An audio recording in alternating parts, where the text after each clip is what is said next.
showing more of my lips and embracing them is also tied to me showing more of myself online and through my music. My main hope is that we can all find a way to love and accept all parts of ourselves, even the parts that we don't like. Hello and welcome. My name is HEDONA, electropop artist, music producer, and your inspirational gal pal. This is the artwork for my newest single, HEDONA. If you haven't checked it out yet, you should definitely take a listen.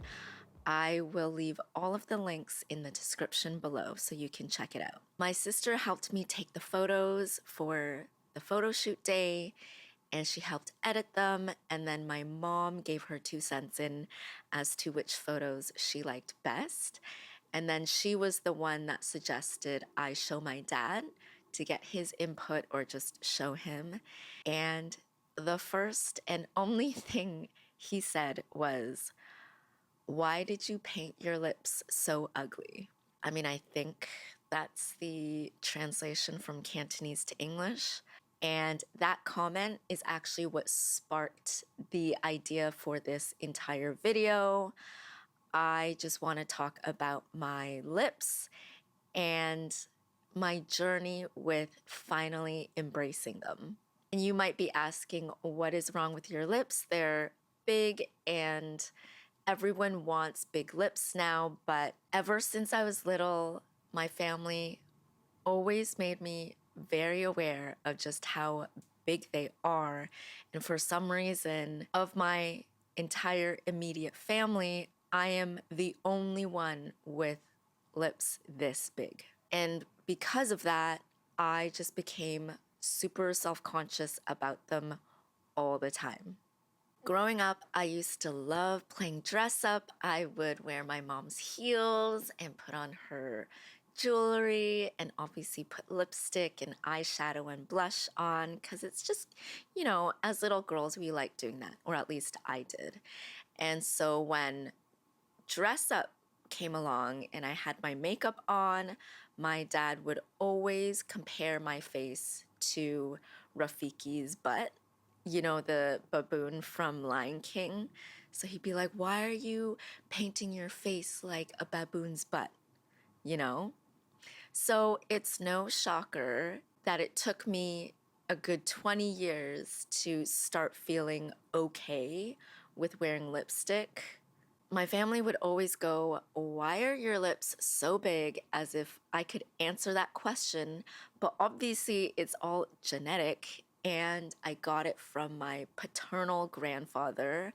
I have 2 uncles whose lips are even bigger. Like, this is even that big. But anyway, their lips are way bigger, but of my immediate family, everyone else has normal size lips, and I just so happen to be the one with the big lips. Yeah.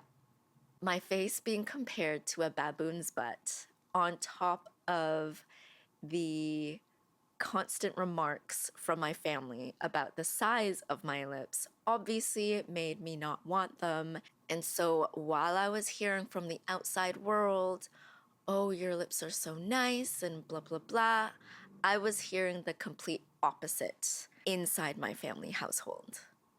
I didn't like the attention that I was getting for my lips, good or bad. So I really did my best not to draw attention to my lips. And that meant not wearing lipstick and trying not to draw attention to them, but you can't physically hide lips. So it's impossible. It's actually impossible. So anyway, I just had to live with them. I am making this video because I think it's so important to love ourselves, all of ourselves, even the parts of us that we don't like. I always thought my lips were too big, but other people seem to like them. And I think it's just such a shame when we can't see in ourselves what people see in us.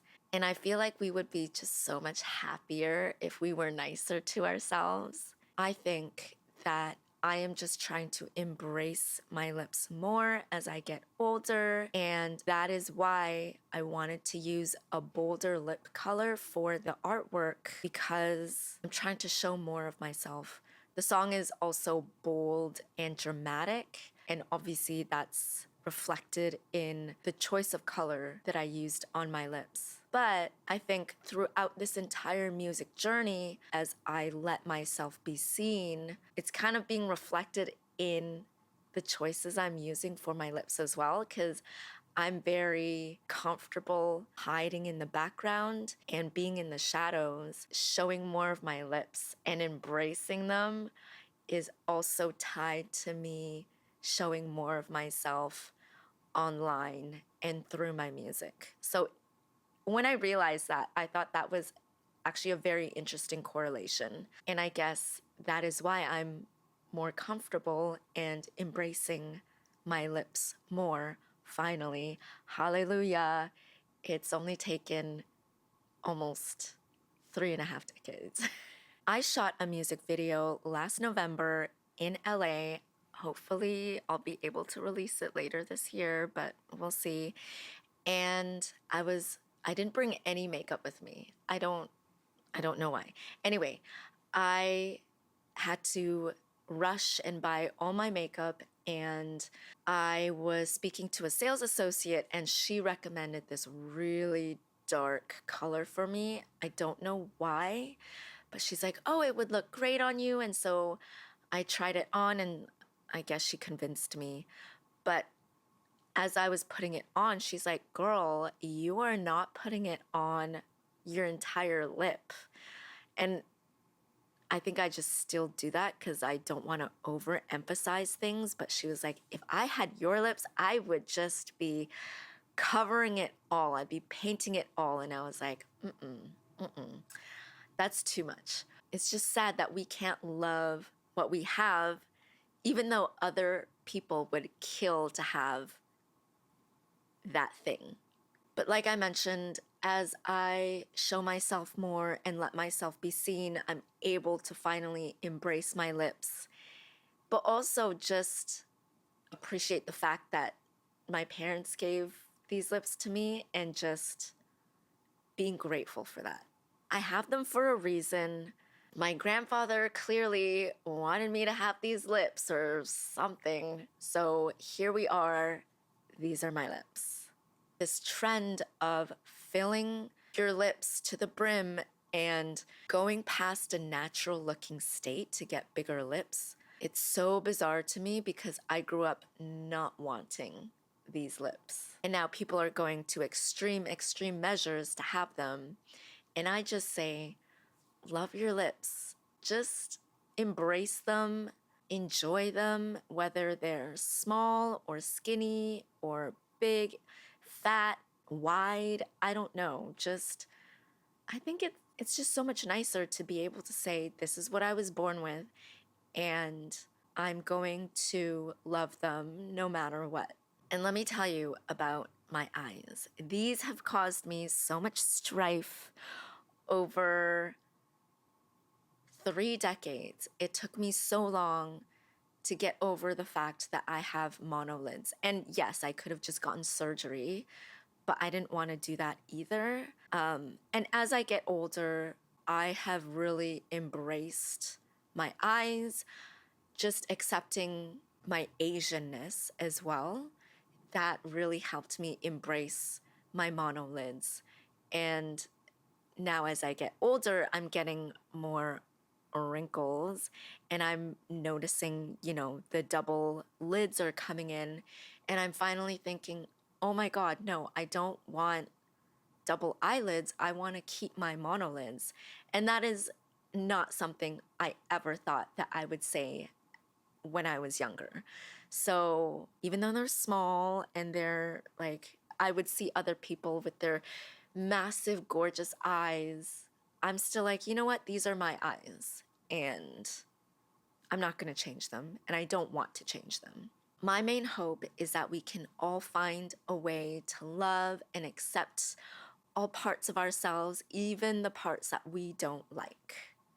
Because when you can do that, I mean, I just feel like it's a weight off your shoulders because you're not always expending this energy of being self-conscious and not wanting to look a certain way and trying to hide shame around ourselves. That is some very negative energy that's just not conducive to living a happy life. And I would rather use my energy on good things, on making music and eating really good food and traveling and just enjoying my life. And yes, it takes a lot of work and energy to change your thinking patterns and the way you view yourself. But like I've mentioned in other videos, the hard work pays off because you'll just be so much happier at the end of the day. Let me leave you with some food for thought, maybe an exercise with how you can change your viewpoints on whatever insecurities you may have at the moment. Step one, I feel like I keep giving steps. I don't know. Step one is to think of a story that you created in your head that gave you this limiting belief. I will share an example of myself. I created this story when I was in kindergarten, 4 or 5, and I created this idea that I am not desirable because I'm Asian. I created that story in kindergarten, and that literally stayed with me for at least 2 decades. I'd say probably up until I was 30. I believed that, maybe. Yeah, but it was at least 2 decades where I believed that story. I genuinely believed that being Asian was undesirable. And so it was one of the many reasons why I rejected being Asian growing up. Step 2, if we actually understand where this story came from, then we can finally dissect it and take the power away. So, kindergarten. This story came up because we were rehearsing for our class play, which was The Emperor's New Clothes. And I just so happened to be one of the swindlers. I loved being one of the swindlers. It was fun. But when the swindlers finally get caught and then the cops are trying to catch them? So it was me and one other girl who were the swindlers, and she was this cute, blonde hair, blue-eyed, very cute girl. And then there was me. I was chubby and Asian. And so the cops, when they were chasing us, they would only chase her. And I remember turning around and going, "Hey, I'm a swindler too. You guys are only chasing her." And immediately, for some reason in my mind, I believed that it had to do with being undesirable and because I was Asian. So she was white. She was the one where the cops were going around chasing her, and I was the uncute one. Which sounds ridiculous when you, as an adult, we know logically that there is no correlation there. But as a child, we just internalize these things and create these crazy stories. Now, step 3 is to ask, is that story absolutely true? And more often than not, no, it is not true. Because there are so many Asian women out there that are considered beautiful and attractive and desirable. And the idea of my Asianness being the reason for being unattractive is so untrue. But yeah, that made up story when I was 4 or 5. As an adult, I can see, okay, that belief is not grounded in truth or fact. And so I can let that go. Last step is to get very curious and also take yourself out of the equation. And you can do that by asking yourself, what does someone who does not believe they're attractive because they're Asian have to believe about themselves. If I remove myself from the situation, I would believe that A, this person doesn't think they're good enough. B, they think that being Asian is a bad thing.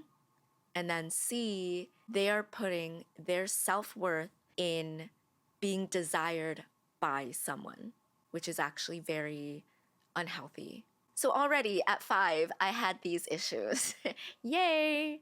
But once you understand what's going on at the root cause, then you're able to really heal yourself from all of these negative beliefs and these issues with self-worth. And then you can finally start to heal and forgive yourself for these things as well. I think forgiveness is such an important part of it because honestly, we've just been programmed to believe certain things, and it's usually not our faults because we've been told these things.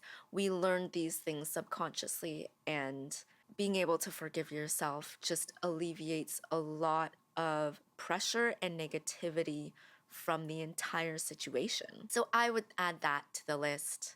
Forgiveness. Forgiveness in yourself and others is so important. When I first thought about talking about this topic, I thought it was really silly. I thought it would just be something fun.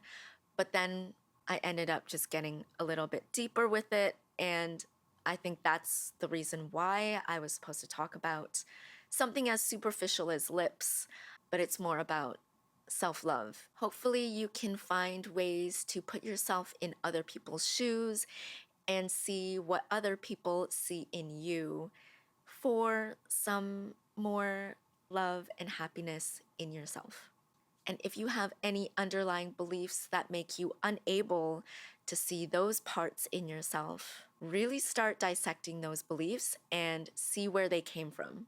More often than not, the stories that we have been telling ourselves are completely untrue. So just try the little steps that I gave. Hopefully it doesn't take you more than 5 to 10 minutes to really think deeply about it, and just see if you can change the way you view yourself and you view certain limiting beliefs. I hope the random stories that I gave in this video helped in any way, shape, or form. Let me know in the comments if they did. Thank you so much for watching. I'll see you next time.